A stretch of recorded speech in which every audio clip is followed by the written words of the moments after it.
Hey there, hi there, ho there, it's Wispopedia. So in last week's Nintendo Direct, we got a surprise announcement from Monster Hunter Rise Sunbreak. Very exciting news, but unfortunately, we don't know, anything about the expansion so far. They've said it's monstrous and massive, but we have zero information about what to expect. We will know more after Capcom's Monster Hunter Spotlight this week at TGS, so definitely check that out. This video is just what I'm hoping to see. Pain points from Rise that I hope get addressed in Sunbreak. I don't have any insider information or anything, I just want to start a conversation. But we will be watching this DLC very closely on the channel, so subscribe and all that stuff if you're excited too. Anyway, these are the things I'm hoping to see in Monster Hunter Rise Sunbreak. My biggest problem with Rise is that you are basically done after fighting Crimson Glow Valstrax. It was kind of sad because I loved nearly every aspect of this game. The mechanics, pacing, quality of life changes all combined made such a great experience. However, the lack of repeatable endgame experience, even if it were just randomized investigations like in World, killed the hype a lot of people had for this game, myself included. I mean, you could go grind out layered armors, and there are the Capcom collab quests, which are pretty cool, but I was hoping for something beyond those. As such, I hope Sunbreak expands on that aspect of the game. Something like Iceborne's augmenting system or the deviant monsters in past games would be very welcome. I would also like to see something like the Siege bosses return, namely Kulf Taroth and Safi'jiiva. Those fights were really fun, and I like when there are community events like that. Gets everyone playing together and excited about the shared quest. Also, more collaboration quests with Nintendo properties would be really cool. It will be difficult to see this happening with the game coming to PC, but I hope we get more collabs. The ones we have now are fun by themselves, but they don't really stand on their own as an effective endgame. I know they haven't really gotten me to log back in and grind out quests for the layered armors. I just want a healthy endgame. Something to do after we have finished the story so the game doesn't just kind of stop. It felt like Rise did, but that could be because we didn't have that many Elder Dragons. Speaking of... So aside from Narwa and Ibushi, there are no new Elder Dragons in Monster Hunter Rise, which, to me, is pretty surprising. Okay, technically we got a new monster because Crimson Glow Valstrax is a subspecies, but yeah... We got the original Elder Dragon trio and Valstrax. I feel like that leans into the lack of endgame because we didn't really have very many boss monsters to fight. But I have a feeling this will change in Sunbreak. We already have that new Elder that will probably be the flagship monster for this DLC, but I also feel like a lot of other Elders would fit in the theme and feel the game seems like it's going for. Nergigante, Valhazak, Namiel, even Gagmazios, Dalamador, or Shugaru Magala could easily fit into this game. I'd be surprised if there weren't a bunch of new and returning monsters, especially since the Monster Hunter team loves to give fans their favorite monsters in the games. I'm hoping we get a bunch more Elders in this game in tandem with a more healthy endgame. The two would complement each other extremely well.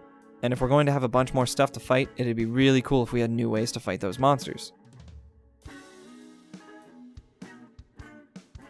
I think one of my favorite things to do in Rise was to learn the different movesets for each weapon and to learn how the switch skills worked. Eventually, I settled into my favorite moves and everything, and became comfortable with each of my main few weapons. But even within each weapon, it was really fun to change up the moveset and playstyle, and gear my character towards those skill sets. I made a set for Charge Blade with the sole purpose of using the Axe Hopper skill as much as possible. I worked on a set to stay airborne for as long as I could with Insect Glaive. The coolest part of the switch skills was absolutely how much you could build into them, so I hope that we have a few more switch skills and a few Silkbind moves. The Wirebug itself has been such a welcome addition to the movement in Monster Hunter, and I really hope they expand on that. I don't really have any ideas here, just hoping that there are some more moves and that we can really build into them. Oh yeah, on a sort of related note, more skill variety would also be awesome. I liked running the Valstrax gear to shake things up a bit, but every armor build using as many ranks and weakness exploits as possible is kind of sad. Alright, so we all know that Rise is coming to PC, right? Well, here's the next thing I'm hoping for. This one seems like a no-brainer to me. However, it may be difficult to do depending on what happens with collab quests and all that junk. I know that Rise is coming to PC, and a lot of people are going to be buying it there so that they can play on their elite gaming rigs as opposed to dealing with the limitations of the Switch. I get it, but I really hope that Capcom doesn't split the player base. When Rise launched, I loved that I didn't have to ask friends what platform they were playing on, so I could see if we could even play together. I sincerely hope that that does not change with the release of Sunbreak. It's 2021.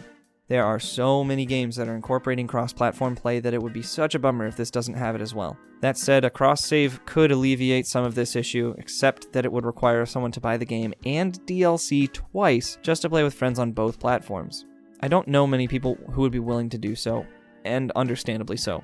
I'm not particularly hopeful that either of these will happen, but it would be really nice if they did.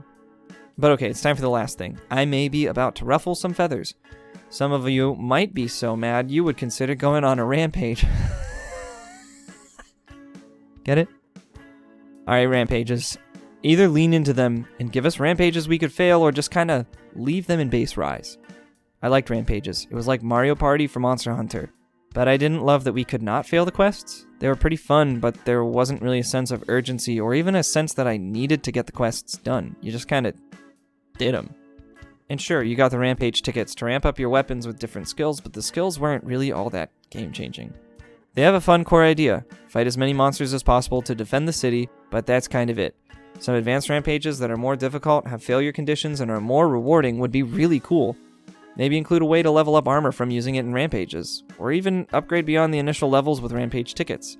I don't know, but I really hope the team does something like this. I want them to matter and have a good reward structure so more people are more likely to do them. That'd be real swell. Hey, thanks for watching this video. I hope you enjoyed it. My name's Wispepedia. You can call me Wisp. Tell me in the comments what you're hoping to see in Sunbreak. Also, gonna shout out the Dojo brand real quick. We're building an awesome community, and there are some folks playing Monster Hunter over there. If you're looking for an inclusive community, check out our Discord in the links below. Do the usual YouTube things, like and sub, and catch me streaming here on YouTube. And I'll catch you next time.